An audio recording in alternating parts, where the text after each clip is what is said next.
नमस्कार। मैं धनंजय कुमार, द नागरिक में आपका स्वागत है। आज हम कहानियों पर बात करते हैं और लगातार हम प्रेमचंद की कहानियों पर बात कर रहे हैं। और आज हमने जो कहानी चुनी है उसका नाम है ठाकुर का कुआं।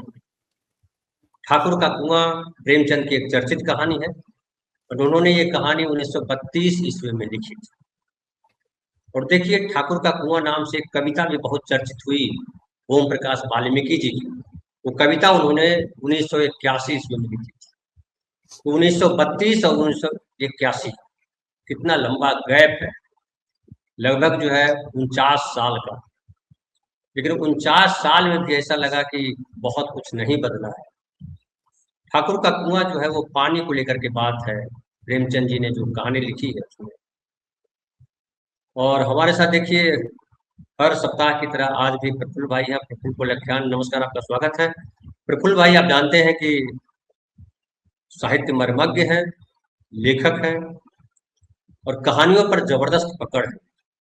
जिस तरह से विश्लेषण करते हैं, आप तमाम लोग बड़ा सराह रहे हैं, बड़ी तारीफ कर रहे हैं। और प्रेमचंद को जब चर्चा करते हैं तो प्रफुल्ल भाई अक्सर कहते हैं कि प्रेमचंद की कहानियों पर या उनके लेखन पे बात करते समय आपको स्वतंत्रता संग्राम और जो भारत, उस समय के भारत की जो तस्वीर थी, दोनों को साथ लेकर के चलना होगा, दोनों को समझना होगा। और उसी सिलसिले में आज जो है हम ठाकुर का कुआं पे बात करेंगे। देखिए, ठाकुर के कुआं में जो है महत्वपूर्ण किरदार जो है वो दो। एक जोखू है। जोखू एक गरीब आदमी है और दलित है। और एक उसकी पत्नी है, गंगी। और तीसरा जो है वो ठाकुर है, लेकिन ठाकुर का भय इतना ज्यादा है। सेवन समुराई अगर फिल्म देखी हो तो सेवन समुराई में विलन दिखता नहीं है, लेकिन विलन का भय बहुत भयानक है। वही यहाँ पे। तो देखिए, शुरुआत करते हैं वो कि जोखू ने लोटा मुंह से लगाया पानी पीने के लिए, तो पानी में सख्त बदबू आई। गंगी से बोला, ये कैसा पानी है, हमारे बास के पिया नहीं जाता। इतनी बदबू है कि पिया नहीं जाता, गला सूखा जा रहा है और तू सड़ा पानी पिलाई देती है। गंगी प्रतिदिन शाम पानी भर लिया करती थी। कुआं दूर था, बार बार जाना मुश्किल था। कल वह पानी लाई तो उसमें बू बिल्कुल न थी। आज पानी में बदबू कैसी? लोटा नाक से लगाया तो सचमुच बदबू थी। जरूर कोई जानवर कुएं में गिरकर मर गया होगा, मगर दूसरा पानी आए कहां से? देखिए, अब दृश्य देखिए। हालांकि राजस्थान या कई जगहों पे आज भी यही दृश्य है, लेकिन इस दृश्य को समझिए। ठाकुर के कुएं पर कौन चढ़ने देगा? ठाकुर यानी जो सवर्ण है। ठाकुर मतलब कोई राजपूत जाते ही नहीं, और ठाकुर मतलब सवर्ण है। इससे आज समझा जा सकता है। ठाकुर के कुएं पर कौन चढ़ने देगा? दूर से लोग डांट बताएंगे, साहू का कुआं यानी बनिए का भी कुआं है, गांव के उस सिरे पर है, परंतु वहां भी कौन पानी भरने देगा? कोई तीसरा कुआं गांव में है नहीं। देखिए, दो कुआं है, एक ठाकुर का कुआं है और एक साहू का कुआं है। जोखू कई दिन से बीमार है। कुछ देर तक तो प्यास रोके चुप पड़ा रहा, फिर बोला, अब तो हमारे प्यास के रहा नहीं जाता। ला, थोड़ा पानी नाक बंद करके पी लो। गंगी ने पानी न दिया।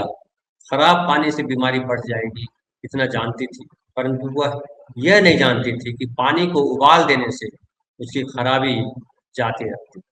ये प्रेमचंद जी अपनी तरफ से लाइन लिख रहे हैं। वो ये न जानती थी कि पानी को उबाल लेने से उसकी खराबी जाती रहती है। तो अशिक्षा, या कहिए कि अज्ञानता, और जो सामाजिक संरचना थी समाज में ऊंच नीच की, दोनों के बीच में कैसे पिस रहा था जोखू और गंगी, और वो पूरा समाज जो दलित समाज। तो बोलती है कि ये पानी कैसे पियोगे? न जाने कौन जानवर मरा है, कुएं से मैं दूसरा पानी लाए देती। जोखू ने आश्चर्य से कहा कि पानी कहाँ से लाएंगे? ठाकुर और साहू के दो कुएं तो हैं, क्या एक लोटा पानी न भरने देंगे? ये गंगी कहती। जोखू कहता, हाथ पांव तुड़वा आएगी और कुछ न होगा, बैठ चुप से। ब्रह्म देवता आशीर्वाद देंगे, ठाकुर लाठी मारेंगे, साहू जी एक के पांच रहेंगे। गरीबों का दर्द कौन समझता है? हम तो मर भी जाते हैं कोई द्वार पर झांकने नहीं आता, कंधा कहना तो बड़ी बात है। ऐसे लोग कुएं से पानी भरने देंगे? इन शब्दों में कड़वा सत्य था। गंगी क्या जवाब देती, किंतु उसने बदबूदार पानी पीने को न दिया। प्रफुल्ल भाई, ये जो पहला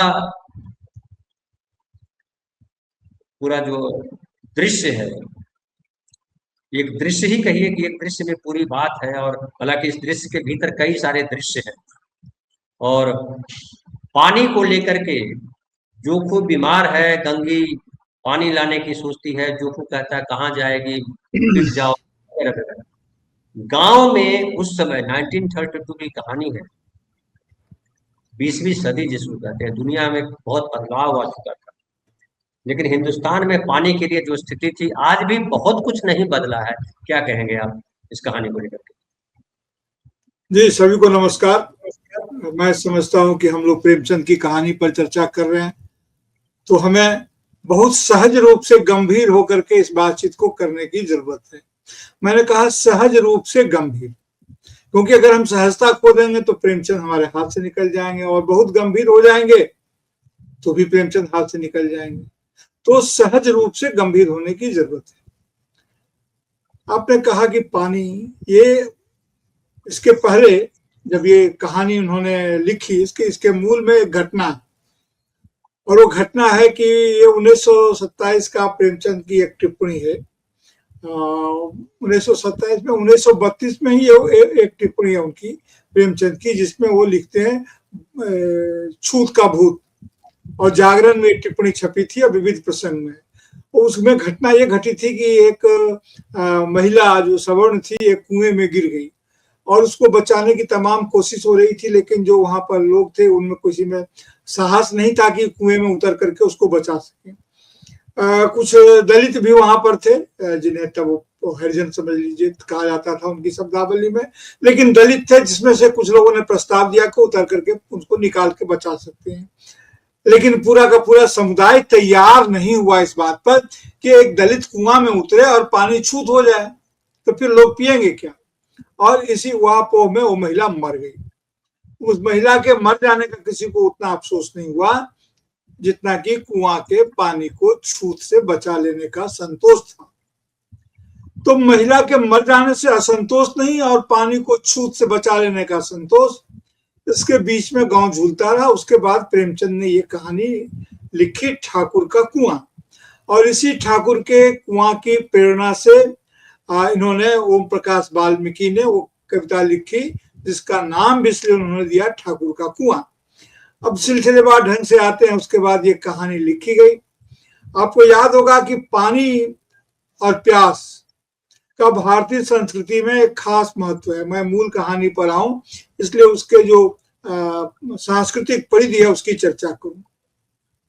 पानी और प्यास का भारत के संस्कृति से बहुत गहरा संबंध है, और हिंदी भाषी संस्कृति से तो और गहरा संबंध है, क्योंकि आप जानते हैं कि हिंदी भाषी इलाका, हम लोग जब अर्थशास्त्र या राजनीति की चर्चा करते हैं तो कहते हैं कि ये लैंड लॉक इलाका है, इसके पास पानी के स्रोत का बड़ा अभाव है, यानी कि समंदर पास में नहीं है।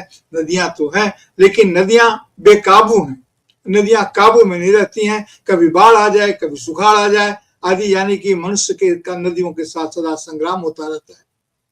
लेकिन मैं और पहले की बात बताता हूं। आपको याद है, एक आदमी था जिसका नाम था श्रवण। तो श्रवण कुमार की कहानी आपको याद होगी। तो प्यास के कारण ही ये कहानी शुरू होती है, और वो पानी लाने जाता है, पानी के प्यास के, अपने पिता के, माता पिता के प्यास को मिटाने के लिए। और तब के ठाकुर, तब के शिकारी दशरथ जी एक वान चला देते हैं, शब्द वेदी वान, बिना देखे हुए, यानी कि दृष्टि और कर्ण दोनों का दोष हो गया, इंद्रिय दोष हो गया। कान से जो उन्होंने सुना, वो पशुओं के पानी पीने की आवाज और घड़े को में पानी भरने की आवाज में वे अंतर नहीं कर पाए, ये उनका कर्ण दोष था। और शब्द को पहचाने बिना शब्द वेदी बाण चला के श्रवण कुमार की जो हत्या हुई, जिससे उनके माता पिता ने उनको श्राप दिया, उस हमारी मेगा टेक्स्ट राम कथा चल पड़ी, ये पानी के प्यास की है। ये तो एक इपिकल, मैंने महाकाव्य की घटना है। मैं आपको वास्तविक घटना की तरफ ले जाऊं वास्तविक घटना ये है कि प्रेम से महात्मा बुद्ध महात्मा होने के पहले जब सिद्धार्थ थे तो रोहिणी नदी के पानी के लिए काफी झंझट हुआ था। कोल और शाह के दो समुदाय थे जो रोहिणी नदी के किनारे रहते थे कपिलवस्तु में। तो उनमें संग्रह हुआ, तो और उसमें जब महात्मा बुद्ध ने युद्ध के खिलाफ जब स्थिति अपनी सम्मति दी तो उनके अपने विश के हिसाब से, यानी कि जो समुदाय था उसके हिसाब से उनको बहुमत के फैसले को मानना था, और अगर नहीं मानना था या तो प्राणदंड होता या देश निकाला होता। उन्होंने, वो थे बड़े आदमी के बेटे थे, भाई राजा के बेटे थे, तो उन्होंने ये फैसला लिया कि वो एक्साइल छोड़ देंगे। बुद्ध के बारे में आपने जो भी कथा सुन रखी है उनके महाप्रयाण के बारे में, वो सब कथाएं उस ढंग की नहीं है कि किसी वृद्ध को देखकर को विचलित हो गए, ऐसा कुछ नहीं है। वो पानी के संघर्ष हुआ, उन्होंने युद्ध का विरोध किया और इसलिए उनको निकलना पड़ा। रोहिणी नदी के पानी का विस्तृत संदर्भ कभी और चर्चा करेंगे। अभी तो हम आएंगे ठाकुर के कुएं पर, और इसके पहले एक यथार्थ की घटना उसके बाद घटी। ये सिलसिला रुका नहीं। 1927 में महाड़ का चावदार तालाब सत्याग्रह आपको याद होगा, जो बाबा साहब के नेतृत्व में हुआ, जहां वो पानी नहीं पीने दिया गया। और उस समय में आप जानते हैं साइमन कमीशन, दिस दैट, बाबा साहब बहुत जोर से इन मुद्दों को उठा रहे थे। तो उसके बाद ही मनुस्मृति के दहन का कार्यक्रम हुआ। इसको बस याद रख लीजिए पृष्ठभूमि में कि पानी के लिए हमारे यहाँ क्या क्या हुआ है। पानी के लिए हमारे यहाँ हमारे राज्य आपस में आज भी लड़ रहे हैं। तमिलनाडु हो, कर्नाटक हो, पंजाब हो, दिल्ली हो, हरियाणा हो, सभी जगह जहां भी है वो पानी को लेकर के तूफान मचा हुआ है। इस पृष्ठभूमि में हम जब ठाकुर के कुआं पर बात करते हैं तो पहले उस कविता की से शुरू करते हैं। उस कविता में जो ठाकुर का कुआं की कविता है, बाद में धनंजय जी आपको कविता सुनाएंगे, सर आप सुना दीजिएगा, लेकिन उसके अंतिम से मैं बात शुरू करता हूं। अंत में वह कविता पूछती है हमारा क्या है, सब कुछ ठाकुर का है, हमारा क्या है, देश है, गांव है, सड़क है, ये जो इस देश में आंदोलन है, जो लोग हैं उनका क्या है। और आजकल तो नागरिकता का भी प्रमाण पत्र पूछा जा रहा है हमारे पास, तो वह भी बहुत मुश्किल से होता है। तो जो सवाल वाल्मीकि जी ने उठाया था अपनी कविता में, ये मूल सवाल है कि आखिर इस देश से दलितों का, पिछड़ों का, बहिष्कृत लोगों का रिश्ता क्या है। आज भी इस मूल सवाल का जवाब व्यवस्था को देना ही होगा। अब मैं आता हूं कुआं पर। उसके पहले ठीक एक चर्चा कर देता हूं। प्रेमचंद की एक और कहानी है जिसका नाम है पिसनहारी का कुआं। पिसनहारी का कुआं, आप जानते हैं कि गांव में उस जमाने में सर बड़े बड़े मिल नहीं हुआ करते थे आटा के, तो लोग पीसते थे, चक्की पीसती थी महिलाएं, ये उनका एक पैसा था, और वो बहुत बहुत पीसती थी, उससे उनको मेहनताना मिलता था। तो महिला जो पिसनहारी थी उसने पीस पीस के जो कुछ पैसे जमा किए थे उसने गांव के एक आदमी को, मुखिया को दे दिया था। इससे उसके मरने के बाद कुआं खुदवा देना, ताकि लोग उसको याद करेंगे। उसको कोई बाल बच्चा नहीं था, तो उनका कहना था कि कुएं ही बाल बच्चे की तरह होंगे, लोग कुएं का पानी पिएंगे तो नहीं याद रखेंगे। वो बहुत ही मैजिकल रियलिज्म की कहानी है, उसमें और भी कई तरह की चीजें हैं। आपको कहीं मिले पिसनहारी का कुआं तो उसे पढ़ लीजिएगा, उसकी व्याख्या दूसरे ढंग से होगी। मैंने सिर्फ चर्चा की है कुएं की। अब इस कहानी में आप देखिए, धनंजय सर ने भी ये पढ़ा, उसमें जो सबसे महत्वपूर्ण लाइन था वह कि कोई तीसरा कुआं नहीं था। एक ठाकुर का था, एक साहू जी का था, तीसरा कुआं नहीं था। यानी कि बाइनरी तो थी, ग्रे नहीं था, सबके लिए नहीं था।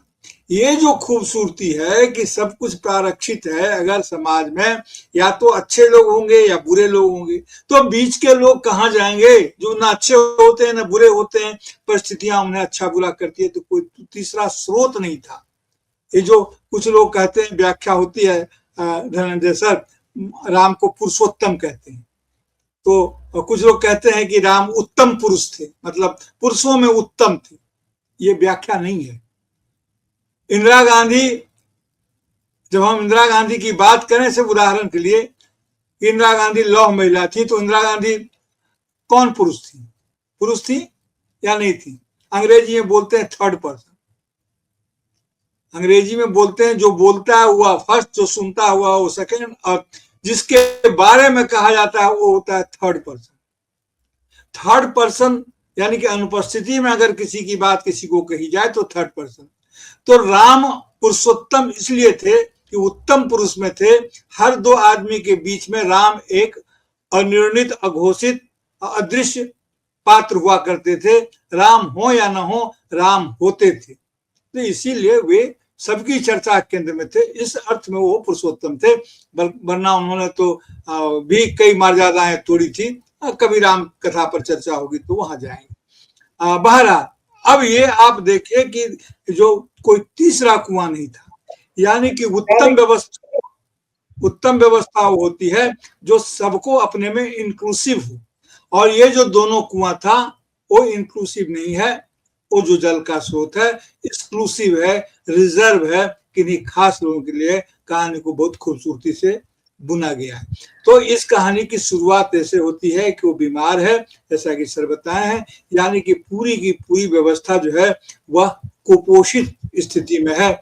और जो दलित समुदाय हैं, जो सबसे पिछड़े वर्ग के लोग हैं, जाहिर है कि उनका है। और प्रेमचंद इसी कहानी में आगे लिखेंगे, धनंजय सर पढ़ेंगे कि मैदानी ताकत दिखाने का, बहादुरी दिखाने का तो जमाना नहीं रहा, अब कानूनी बहादुरी दिखाते हैं। और कानूनी बहादुरी में किस प्रकार पैसे का लेन देन होता है, धनंजय सर उसको आगे बताएं। तो अगला जो दृश्य, जो पार्ट है वो ये है कि रात के 9 बजे थे। थके मांदे मजदूर तो सो चुके थे। ठाकुर के दरवाजे पर 10-5 बेफिक्रे जमा थे। मैदानी बहादुरी का तो अब जमाना न रहा, न मौका। आप जो कह रहे थे वही प्रसंग है। मैदानी बहादुरी यानी तलवार लेकर के लड़ने का जमाना जो है तो न रहा, न मौका। कानूनी बहादुरी की बातें हो रही थी। कितनी होशियारी से ठाकुर ने थानेदार को एक खास मुकदमे में रिश्वत दी और साफ निकल गए। वो जो बेफिक्रे बैठे थे वो सब बात कर रहे थे। कितनी अक्लमंदी से एक मार्के के मुकदमे की नकल ले आए। नाजिर नाजिर कहते हैं न्यायालय अधिकारी को जो सम्मन तामील कराने का काम करता है या कुर्की आदि की कार्रवाई करता है, दस्तावेजों की देखभाल करता है, उसको नाजिर कहते हैं। और मोहतमिम यानी प्रबंधक, सभी कहते थे कि नकल नहीं मिल सकती। कोई 50 मांगता, कोई 100। यहाँ पे पैसे कौड़ी नकल उड़ा दी, काम करने का ढंग चाहिए। तो ये जो है ये ठाकुर साहब का एक तरह से ये परिचय है इसमें, जिसमें आपने कहा कि उत्तम पुरुष थर्ड पर्सन की चर्चा है। तो जो जो न हो और उसकी उपस्थिति लोगों द्वारा खड़ी कर दी जाए, वो उत्तम पुरुष है। बिल्कुल वो मुझे याद आ रहा था, आप जो कह रहे थे, हम लोग बचपन में पढ़े थे, प्रथम पुरुष, मध्यम पुरुष और उत्तम पुरुष। बिल्कुल, तो ये उत्तम पुरुष की बात है। तो इसी समय गंगी कुएं से पानी लेने पहुंची। वो डिस्क्रिप्शन था ठाकुर साहब का। ठाकुर साहब को इस तरीके से इंट्रोड्यूस किया प्रेमचंद साहब ने। हम सिनेमा वाले हैं इसलिए सिनेमा की भाषा में भी बात कर रहे हैं प्रफुल्ल भाई। उसके बाद जो है जंगी वहां पहुंचती है कुएं पे। जो मेन जो स्थल है जहां कुएं से पानी लेना है, यही लक्ष्य है। और ये जो है जो कहानी है, कहानी का हासिल करना क्या है, लक्ष्य तक पहुंचना है, वो पानी लेकर के आना है। और पानी इस कुएं पर है, ठाकुर का कुआं है, कैसे पानी भरेगी, ये इसमें रहस्य है, रोमांच है, ये तमाम है। तो उसमें आगे है कि इस सभी समय गंगी कुएं से पानी लेने पहुंची। कुप्पी की धुंधली रोशनी कुएं पर आ रही थी। गंगी जगत जगत बोलते हैं, कुएं के घेरे की जो दीवार होती है उसको जगत बोलते हैं। जगत, अब मैं पढ़ रहा था, उसे बड़ा अच्छा लगा कि हलंत अगर लगा हुआ हो त में तो संसार है, और अगर हलंत न लगा हुआ हो तो जगत यानी कुएं के घेरे की दीवार की आड़ में बैठी मौके का इंतजार करने लगी। इस कुएं का पानी सारा गांव पीता, किसी के रोका नहीं, सिर्फ ये बदनसीब नहीं भर सकते, यानी दलित। हालांकि दलित लिखा नहीं है प्रफुल्ल भाई उन्होंने, लेकिन ये प्रसंग से प्रकट हो जाता है कि दलित हैं और ये नहीं भर सकते। गंगा का विद्रोही दिल रिवाजी पाबंदियों और मजबूरियों पर चोटें करने लगा। हम क्यों नीचे? ये सवाल बड़ा बढ़िया उठाया है। उसके भीतर का अंतर संघर्ष है, गंगी के भीतर का। और ये लोग क्यों उच्च हैं? इसलिए कि ये लोग गले में तागा डाल लेते हैं।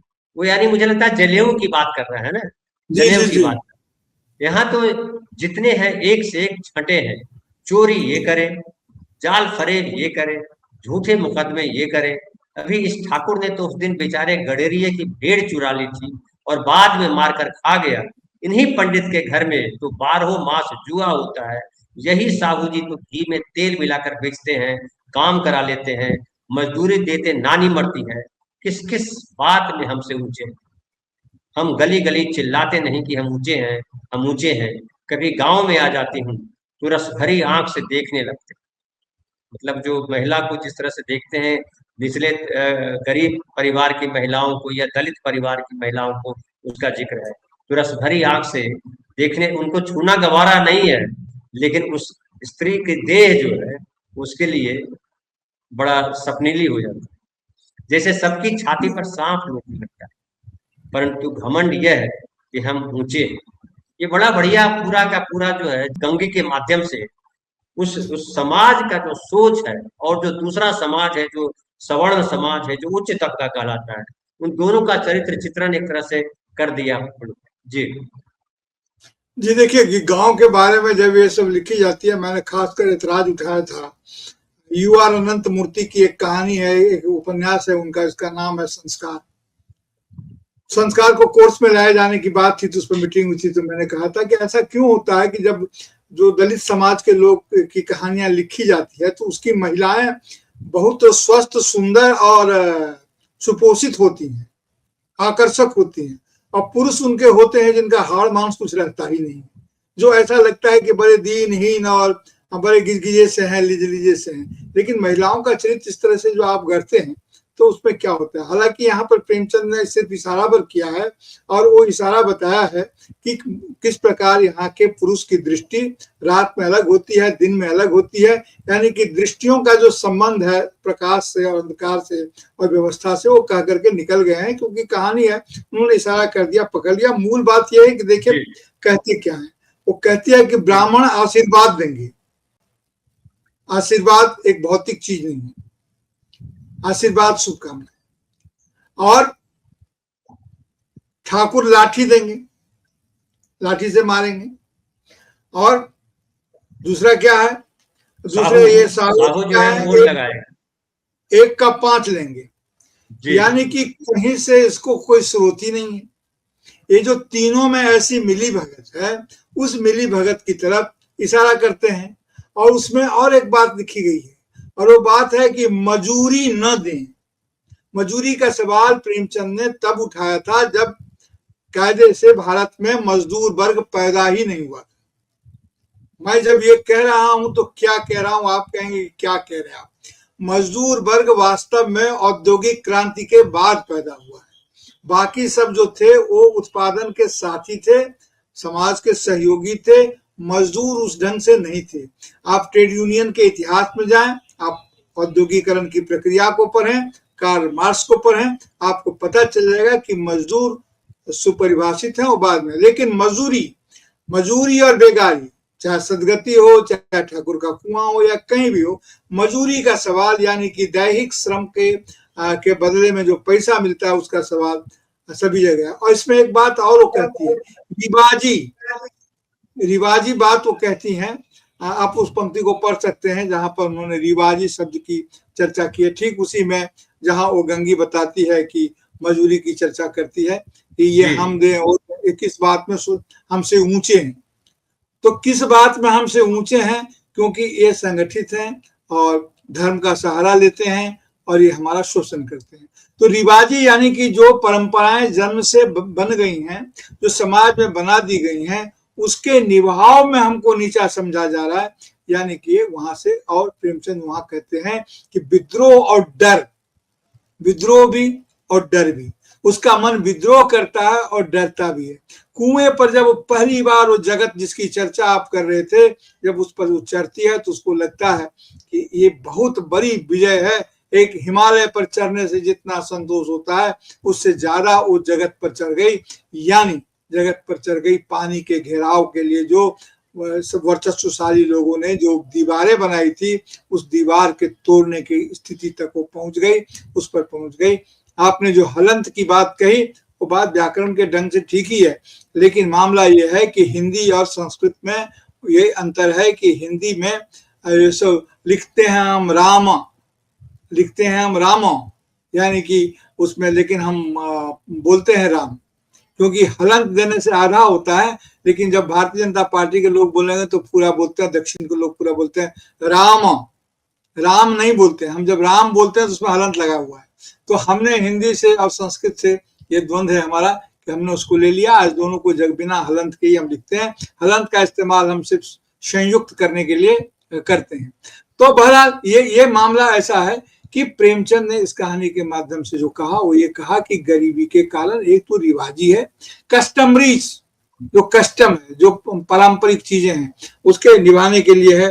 तो ये तमाम चीजों के बारे में भी उन्होंने कहा। जी जी, आगे पूरा दृश्य है, देखिए बड़ा दिलचस्प लिखा है प्रेमचंद साहब ने। लिखा है कि कुएं पर किसी के आने की आहट हुई, गंगे की छाती धक धक करने लगी, कहीं देख ले तो गजब हो जाए, एक लात भी तो नीचे न पड़े। उसने घड़ा और रस्सी उठा ली और झुककर चलती हुई एक वृक्ष के अंधेरे साये में जा खड़ी। कब इन लोगों को दया आती है किसी पर, बेचारे महंगू को इतना मारा कि महीनों लहू चूकता, इसीलिए तो कि उसने बेगार न की थी, इस पर ये ऊंचे बनते।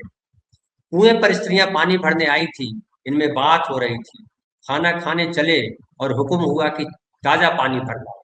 ये वो तो भाग गई पेड़ की तरफ, लेकिन बाकी स्त्रियां पानी भरने के लिए आई थी, दूसरी जो सवर्ण क्लास की स्त्रियां थी। घड़े के लिए पैसे नहीं है, हम लोगों को आराम से बैठे देखकर जैसे मर्दों को जलन होती।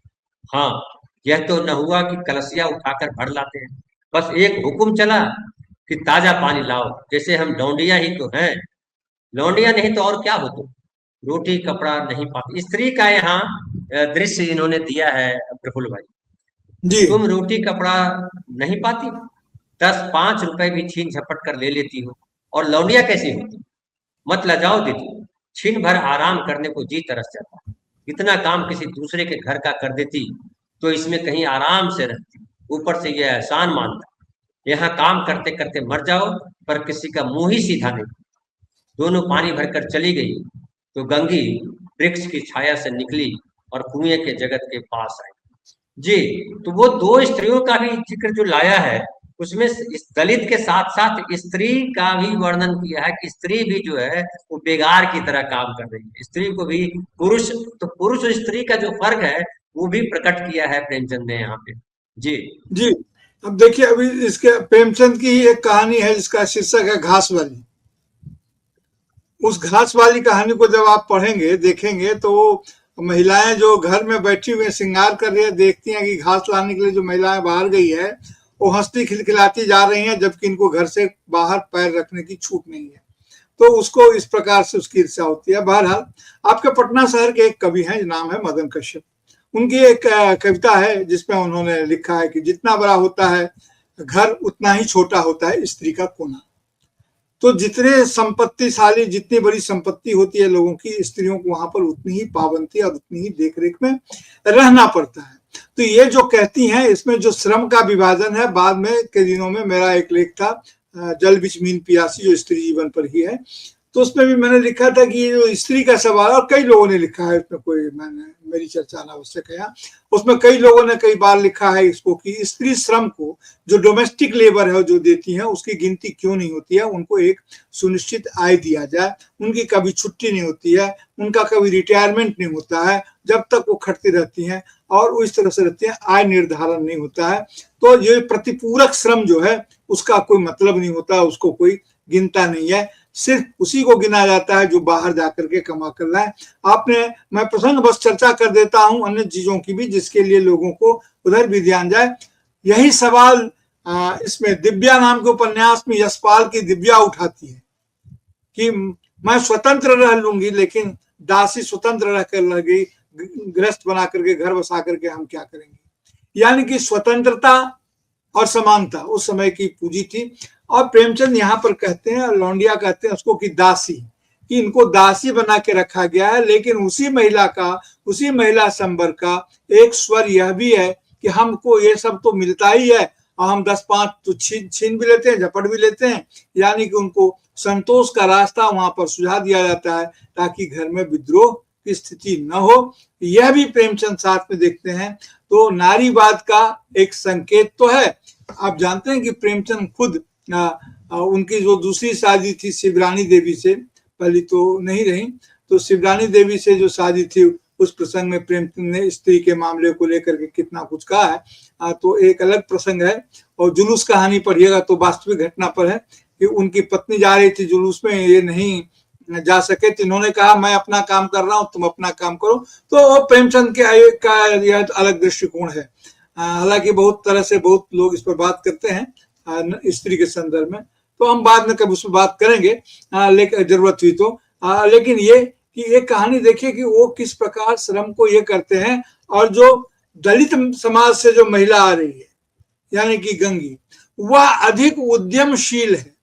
उसकी उद्यमशीलता अपने परिवार के लोगों की जान बचाने की है।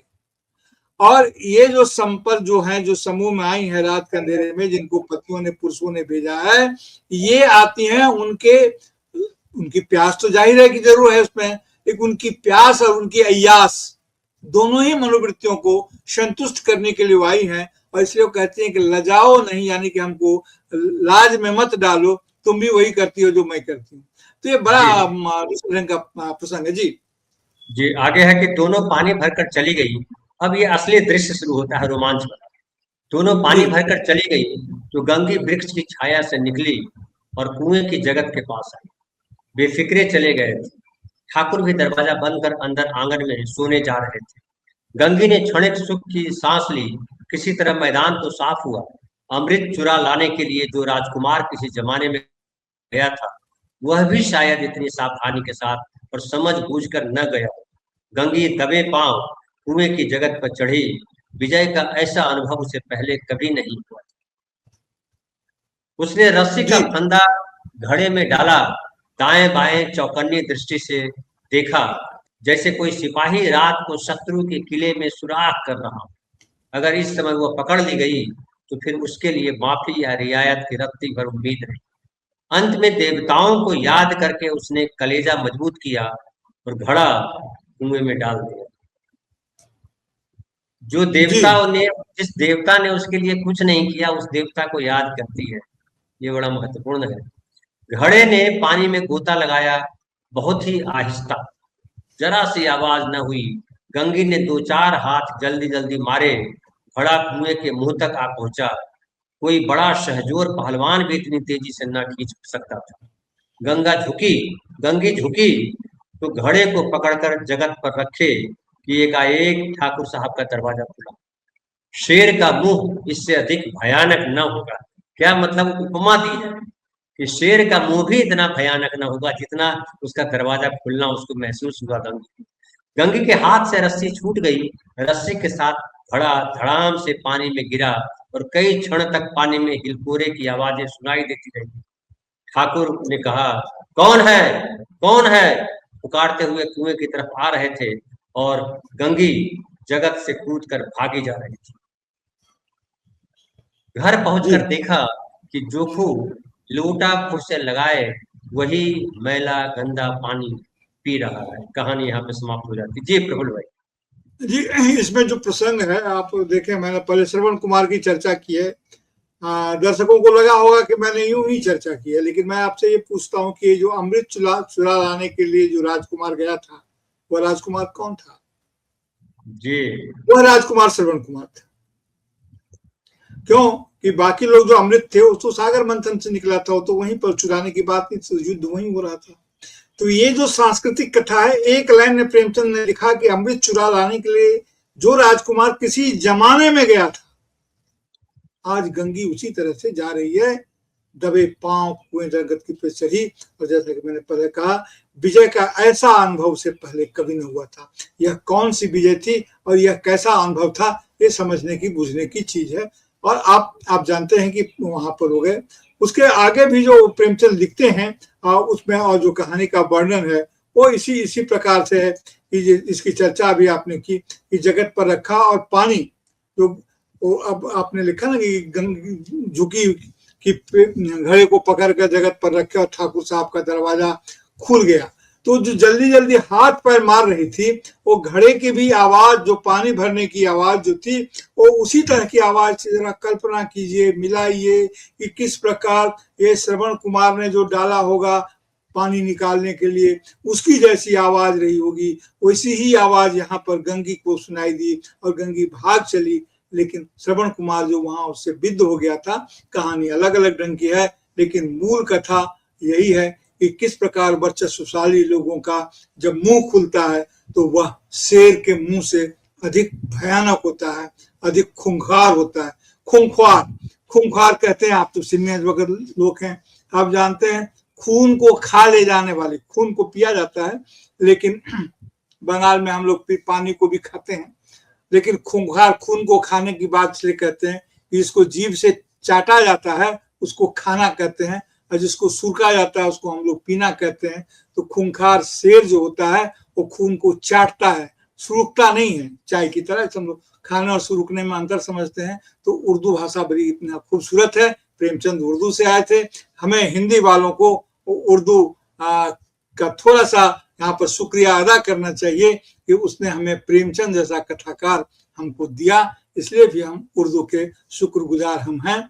और तो वो खूंखार यानी कि खून को शेर की आंख की तरह उनका दरवाजा खुलता है, और जाहिर है कि वो वहां से भाग जाती है, और वहां जाकर जब देखती है कि जो फिर जिसको बोलते हैं जीरोइंग ऑन जीरो, वो कहानी फिर वहीं चली आती है जहां से शुरू हुई थी।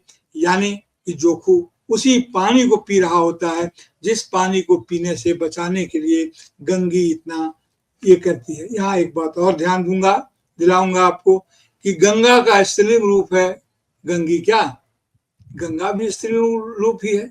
गंगा एक नदी है और गंगी है। तो गंगा और गंगी, भीष्म साहनी के भी कई पात्र इस तरह के नाम को लेकर के आते हैं जिन पर अलग ढंग से विचार करना चाहिए। जो गंगा और गंगी सबको पवित्र करती है, उसको शुद्ध पानी उसके लिए आज नहीं मिल रहा है। अब देखिए कि इस कहानी में सवाल उठता है कि कौन कौन चरित्र क्या क्या हैं। इस कहानी में जो चरित्र हैं वो आंख से ओझल रहते हैं। प्रेमचंद की यही खूबसूरती है कि जो ओझल होता है वही चरित्र है, या जो दिखकर भी नहीं दिखता वो चरित्र है। इस कहानी का सबसे बड़ा नायक है पानी, खुद पानी इसका सबसे बड़ा नायक है। दूसरा गंगी है जो संघर्षशील महिला है। तीसरी वह है जो संघर्ष की स्थिति में तो है, लेकिन उसके पास संतुष्ट होने के और भी बहुत सारे कारण हैं, जिनमें वो महिलाएं हैं जो पानी लेकर के आती है। और वह वर्चस्वशाली वह है जो कानून के सहारे, कानून को घूस खिला करके, पैसा खिला करके अपने वर्चस्व को कायम रखता है, और बहादुरी का चाहे जो भी जमाना है, जो भी स्वरूप हो, उस हिसाब से वो ढल जाता है, और दलित जीवन फिर वहीं का वहीं रह जाता है। और इसीलिए जब 50-50 साल के बाद जब कोई उसी समाज का व्यक्ति, वाल्मीकि जी, ओम प्रकाश वाल्मीकि जब कविता लिखते हैं तो यह सवाल उनके सामने फिर उसी दैत्य के रूप में खड़ा हो जाता है। खेत भी उनका है, जवार भी उनका है, कुआं भी ठाकुर का है, हमारा क्या है, गांव देश क्या है। तो ये कविता उन्होंने पढ़ी थी संसद में भी, बड़ा हंगामा मचा था। जी नहीं, मनोज झा ने पढ़ी थी उनकी इस कविता। मनोज झा ने पढ़ी थी, बिल्कुल मनोज झा ने पढ़ी थी, और बड़ा हंगामा हुआ था। पिछले साल की ही बात है। जी जी। और तो कविता ये है दरअसल कि चूल्हा मिट्टी का, ओम प्रकाश वाल्मीकि जी की कविता है। ये दलित लेखक हैं और इनकी आत्मकथा जूठन बड़ी चर्चित रही है। तो इनकी ये कविता है, चूल्हा मिट्टी का, मिट्टी तालाब की, तालाब ठाकुर की, भूख रोटी की, रोटी बाजरे की, बाजरा खेत का, खेत ठाकुर का, बैल ठाकुर का, हल ठाकुर का, हल की मूठ पर हथेली अपनी, फसल ठाकुर का, कुआं ठाकुर का, पानी ठाकुर का, खेत खलिहान ठाकुर के, गली मोहल्ले ठाकुर के, फिर अपना क्या, गांव, शहर, देश। ये सबसे बड़ा सवाल है। जो राष्ट्रभक्ति की बात करते हैं, और राष्ट्रभक्ति की बात करते समय इनके लिए देश में क्या है, नारे, झूठे आश्वासन, और न्यायालय के नाम पर भी जो है छल, यही उनके लिए बहुत आज भी, मतलब ये कविता और कहानी की दुनिया तो एक काल्पनिक दुनिया कह सकते हैं। काल्पनिक दुनिया होती है, लेखक उसमें संजोता है, इकट्ठा करता है फैलाव को। लेकिन अगर आज भी हम देखें प्रफुल्ल भाई, तो इससे अलग स्थिति नहीं है। 1981 में ये कविता लिखी गई, 1932 में वो कहानी लिखी गई, और आज 2026 है। आज भी खबर आप पढ़ लेते हैं, पिछले दिन खबर आई थी कि कुआं से पानी भरने गया, उसको मार मार के बहुत बुरी तरह मारा, अधमरा कर दिया या मार ही दिया। आज भी ऐसी खबरें आती हैं। और पानी आज भी सबसे बड़ा सवाल है, जो आप शुरुआत में कह रहे थे। इस सवाल से सरकार किधर लड़ पाई। हर घर नल की बात तो हो रही है, लेकिन हर घर नल, हर घर नल अभी तक नहीं पहुंचा। जी प्रफुल्ल इसमें भाई आप। इसमें मैं ये कहना चाहता हूँ कि इस कविता में यही जो पंक्ति है जो रिश्तों की मांग करती है कि इस देश से हमारा रिश्ता क्या है, और यही कारण था कि संसद में हंगामा मच गया कि गरीबों से रिश्ता, इस देश का व्याख्या, उसको व्याख्यायित करने की कोई क्षमता हमारी भारतीय संसद में नहीं है। एक तो इसलिए ये कविता इतनी महत्वपूर्ण हो गई और इतना हंगामा हो गया क्योंकि इसने ज्वलंत सवाल को छू लिया था। और दूसरा मैं ये कहना चाह रहा था आपसे कि ये सवाल तो लगातार उठता रहा है, और ये कहानी जो कल्पना आपने कहा, मैं चाहता हूं कि बातचीत में शब्दों की भी कुछ चर्चा हो जाए। एक कल जो होता है, कल संस्कृत में जो कल धातु है, कल का अर्थ होता है हिसाब लगाने। तो हिसाब लगाने का उसी से हुआ काल्पनिक, यानी कि हिसाब, मानसिक रूप से जिस चीज को आप सोचते हैं जो भौतिक अनुपस्थिति के बिना, आजकल इसको वर्चुअल कभी कहा जा सकता है, तो कल्पना का अर्थ होता है हिसाब लगाना। हिसाब लगा करके लोग इसको करते हैं। इसीलिए जो कोरी कल्पना, जिसका कोई हिसाब किताब नहीं है, बेस सिर पैर की बात, उसके लिए कोरी कल्पना चलती है। और फिर काल्पनिक चलती है। काल्पनिक प्रेमचंद की कथाएं और ओम प्रकाश वाल्मीकि जी की रचनाएं ये काल्पनिक नहीं है, इनका जन्म कल्प में हुआ है, यानी कि मानसिकता में हुआ है। जगत की छवि उनकी मानसिकता में जिस ढंग से उतरी, उसको उसने वास्तविकता उनके दिमाग में जिस ढंग से उतरी, उसी को उन्होंने शब्दों में बांधा। तो ये जो वास्तविकता को देखने का है, ये जो विजुअलाइजेशन है, दिस इज नॉट इमेजिनेशन। अंग्रेजी में दो शब्द है, एक है इमेजिनेशन, एक है विजुअलाइजेशन। तो प्रेमचंद की कहानियों में और ओम प्रकाश वाल्मीकि की कविता में अपने समय का विजुअलाइजेशन है, न कि इमेजिनेशन है। तो शब्दों को भी हम साथ साथ उसकी थोड़ी बहुत चर्चा कर देते हैं ताकि हमारे पाठक इसको अधिक सही तरीके से लें और हमें भी समृद्ध करें। जी जी, तो बहुत बहुत धन्यवाद प्रफुल्ल भाई। और जिस तरह से आप सबका प्रतिसाद आ रहा है सराहनीय है। कम लोग देख रहे हैं लेकिन उन सबों के प्रति आभार, अच्छे, और वे बिल्कुल सवाल जरूर लिखें प्रशंसा के बदले। जी जी। और सवाल होगा तो उसका जरूर जवाब देंगे कुछ, लेकिन अभी तो जो कोशिश जो करें। लिखा जा रहा है वो बड़ा बढ़िया विश्लेषण को की तारीफ की जा रही है और उसको सराहा जा रहा है, और उसके ही कुछ और तारीफ में शब्द लिखे जा रहे हैं। सवाल की तरह कुछ अभी आया नहीं है, आएगा तो हम जरूर लेंगे। और मुझे उम्मीद है कि हम जिस लक्ष्य के साथ इस कार्यक्रम को हमने शुरू किया, खास करके युवाओं को लेकर के हमने किया है जो हायर एजुकेशन ग्रहण कर रहे हैं, और जो बाकी जो लोग हैं जो समाज को अपने दैनिक कार्यक्रम में इतने फंसे होते हैं कि समाज समाज के विभिन्न आयामों को, पहलुओं को, लोगों को देख नहीं पाते हैं, वो इन कहानी के माध्यम से देख पाए। और इसलिए जब प्रफुल्ल भाई केवल कहानी पे चर्चा करते समय सिर्फ कहानी की बात नहीं करते हैं, बल्कि कहानी के पीछे पृष्ठभूमि और कहानी के आगे, कहानी के दाएं बाएं ऊपर नीचे दसों दिशाओं में चर्चा ले जाते हैं। और मुझे पर्सनली तौर पर प्रफुल्ल भाई आपका ये विश्लेषण बड़ा कमाल लगता है कि आप हर पहलू को उठा लाते हैं, हर दृष्टि से देखते हैं। जिसे सिनेमा मैं में कहते हैं कि कैमरा एंगल ये होता है कि हर एंगल से दर्शक को हम दिखा देते हैं कि देखो यहाँ ये महत्वपूर्ण घटना घट रही है। जी प्रफुल्ल भाई। वही वही मैं कह रहा था, सामान्यतः जो लोग, हम लोग अंग्रेजी के माध्यम से हिंदी और हिंदी के माध्यम से अंग्रेजी सीखे हैं, तो उस शब्द को उसके घर में जाकर नहीं पहचानते हैं। धनंजय जी को पहचानना है तो स्क्रीन पर नहीं पहचाने जाएंगे, उनके घर में जाकर उनको देखना होगा, मिलना होगा। कभी मौका मिलेगा तो आऊंगा। इसीलिए मैंने कहा कि इमेजिनेशन और विजुअलाइजेशन में हमेशा अंतर करना चाहिए। साहित्य में विजुअलाइजेशन होता है, इमेजिनेशन नहीं होता है। जी बिल्कुल सही, बिल्कुल सही, बहुत सही कहा। और हर जगह हर दर्शक के ख्याल से देखा जाता है कि जी दर्शक जो है जो देख रहा है वो अलग अलग पॉइंट ऑफ व्यू से देख रहा है, अलग अलग जगह खड़ा है। तो ये बड़ा महत्वपूर्ण है। तो बहुत बहुत धन्यवाद प्रफुल्ल भाई आपका, और बहुत बहुत धन्यवाद आप तमाम साथियों का जो देख सुन रहे हैं, उस पर चर्चा कर रहे हैं, और इसको शेयर भी कीजिए तो बड़ा अच्छा लगेगा। बहुत बहुत धन्यवाद, शुक्रिया।